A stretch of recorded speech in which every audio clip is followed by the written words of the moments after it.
কারো ক্যান্সার দেখে যদি এই দোয়াটা আপনি বিশ্বাসের সাথে পড়েন, জীবনে কোনোদিন ক্যান্সার রোগে আক্রান্ত হবে না।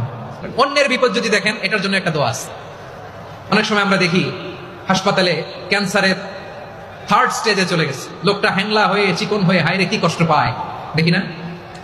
বিষ্ণু বলে একটা দোয়া যদি কেউ অন্যের কোনো বিপদ দেখে পড়ে, ওই বিপদ তার জীবনে কখনো আসবে না। শুনবেন? শোনার আগ্রহ আছে? অনেক সময় হয় যে আমরা মহাসড়ক দিয়ে যখন চড়ি, দুর্ঘটনায়, আইরে আল্লাহ, দুর্ঘটনায় মানুষের মাথা একদিকে, দেহ আরেকদিকে, ব্লিডিং, এরকম হয় না? আল্লাহ তুমি হেফাজত করো। বিশ্বনবী বলেন এই দুর্ঘটনা দেখে কেউ যদি এই দোয়াটা পড়ে, তার জীবনে সে কোনোদিন এরকম অ্যাক্সিডেন্টের সম্মুখীন হবে না।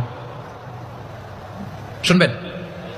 বিশ্বনবী বলেন অন্যের বিপদ দেখে কেউ যদি পড়ে, আলহামদুলিল্লাহিল্লাযী আফানি মিম্মা বাতালাকা বিহি ওয়া ফাদ্দালানি আলা কাসীরিন মিম্মান খালাকা তাফদীলা, মানে প্রশংসা সে আল্লাহর, যে আল্লাহ তাআলা তোমাকে যেই জিনিস দিয়ে পরীক্ষা করেছে, আমাকে ওইটা থেকে বাঁচিয়ে দিয়েছে। তোমাকে আল্লাহ যেই বিপদে ফেলেছে, আমাকে ওই বিপদ থেকে তিনি মুক্ত রেখেছে, আর তার অনেক সৃষ্টির উপর আমাকে তিনি প্রাধান্য দিয়েছে। সুবহানাল্লাহ পড়েন। যে কোনো বিপদ, কারো ক্যান্সার দেখে যদি এই দোয়াটা আপনি বিশ্বাসের সাথে পড়েন, জীবনে কোনোদিন ক্যান্সার রোগে আক্রান্ত হবে না। দুর্ঘটনা দেখে যদি পড়েন, ওই দুর্ঘটনা আপনাকে স্পর্শ করবে না। যে কোনো কারো বিপদ দেখে যদি কোনো বিশ্বাসী বান্দা এই দোয়া পড়ে, বিশ্বনবী বলেন লাম ইউসিবহু যালিকাল বালা, ওই বিপদ তাকে আর ধরবে না।